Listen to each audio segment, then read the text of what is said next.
On a very hot day, it's 33 degrees Celsius today. 10 cows are able to sleep in one barn. I'm really impressed by this. I didn't know they could do this. Oh, one of them got the food. Can't get the food, it's not for you. Still, I'm impressed. They try to get the wrong food, it's not their food. It's for the chickens. 11 cows fit in one area and one of them couldn't fit. He actually has a name, this one. I call him Maverick. Hey Maverick, what you doing? He's usually doing his own thing, so this is actually normal for him. He was taking a big nap and I just woke him up, so my fault.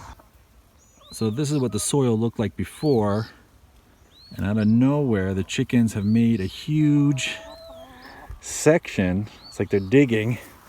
Here's the size of my foot. And they're very focused on this area and they just keep digging almost every day, going deeper and deeper, like they found something. They won't tell me what, but they keep digging. What have you found? Huh? Answers? No answers, no comment.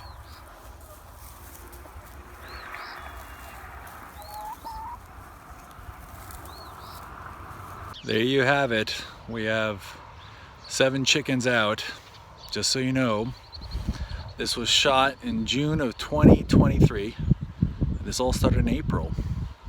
So only a couple months and all these changes already happened. More can be done, of course.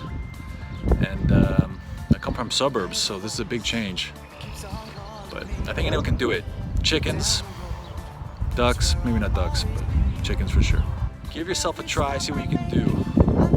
More updates coming later. From the farm in Ontario. Maybe tomorrow I'll wanna settle down. Until tomorrow I'll just keep moving on. Down this road that never seems to end. When new adventure lies just around the bend.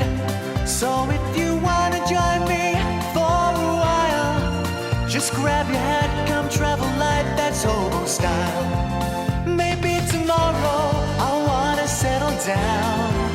Until tomorrow, the whole world is my home. So if you wanna join me for a while, just grab your hat, come travel light, that's hobo style.